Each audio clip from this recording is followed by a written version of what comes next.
Very good morning. आप सभी का इस चैनल पे पुनः एक बार बहुत बहुत स्वागत है। दोस्तों आज हम लोग जानेंगे AIB एग्जाम को एक बार में ही कैसे क्रैक किया जाए और मैंने कैसे एक बार में क्रैक किया, इसका जो भी एक्सपीरियंस है उसको आपके सामने रखने का हम कोशिश करेंगे। और अगर ये ट्रिक आपको सफल बना देता है तो मेरा ये वीडियो भी बनाना सफल हो जाएगा। दोस्तों अगर आप चैनल पे नए हैं तो सब्सक्राइब कीजिए।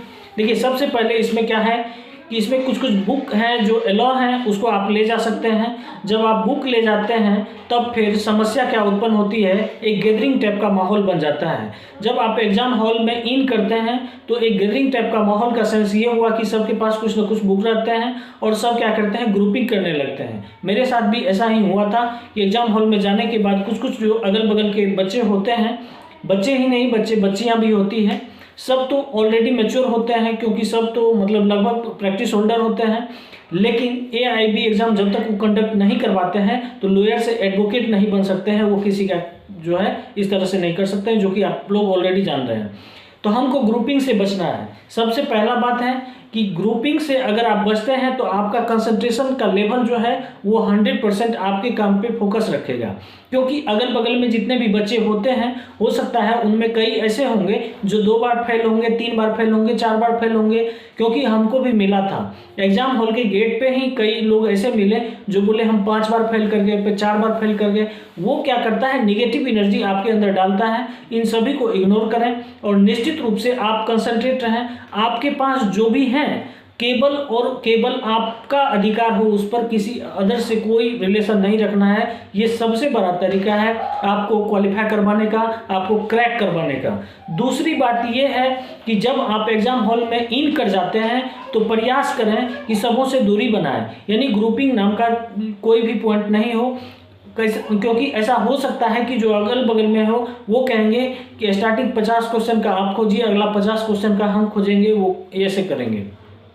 लेकिन अगर आप ग्रुपिंग में सम्मिलित नहीं होते हैं तो निश्चित रूप से आप सफल होंगे। अब सफल में क्या हो सकते हैं, आप सबसे पहला काम है बेयर एक्ट का जो है आप प्रैक्टिस शुरू करें, उसके इंडेक्स को पढ़ें, उसके विषय सूची को पढ़ें। फिर क्या होगा, क्वेश्चन का आंसर ढूंढना आपके लिए आसान हो जाएगा।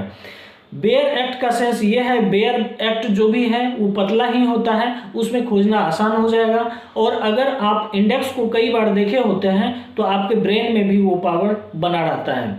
बहुत सारे किताब ले जाने की आवश्यकता नहीं है, कुछ कुछ चीज़ हैं जिन पर सबसे ज़्यादा फोकस आपको करना चाहिए और उसी से सबसे ज़्यादा क्वेश्चन एराइज किया जाता है। अगर आप उसके विषय सूची को या उसके इंडेक्स को बहुत अच्छी तरह से कई बार पढ़ लेते हैं तो वो आपके ब्रेन में सेट हो जाता है।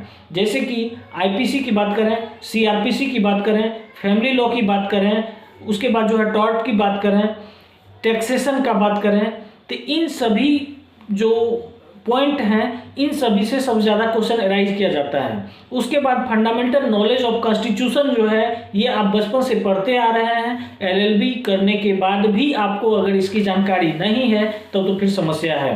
कोई भी GK GS का जो भी सामान्य ज्ञान होता है उसमें अगर फंडामेंटल नॉलेज ऑफ कॉन्स्टिट्यूशन आप जानते हैं तो आप लगभग 7 से 8 क्वेश्चन का ऑलरेडी वैसे ही जवाब दे देते हैं। उसके बाद निगेटिव मार्किंग और पॉजिटिव मार्किंग पे आपका चिंतन चलना चाहिए। आप सबसे पहले जो है उसके इंस्ट्रक्शन को पढ़ लीजिए। निगेटिव मार्किंग नहीं है तब तो फार बेटर है, अगर है तो कहने का सेंस ये है कि निगेटिव मार्किंग तो होता ही नहीं है। तो निगेटिव मार्किंग जब नहीं है तो आपको अटेम्प्ट लेना है, लेकिन सबसे पहला अटेम्प्ट आपका वो होना चाहिए जो आप ऑलरेडी जान रहे हैं, फिर या बुक की मदद से आप ले रहे हैं।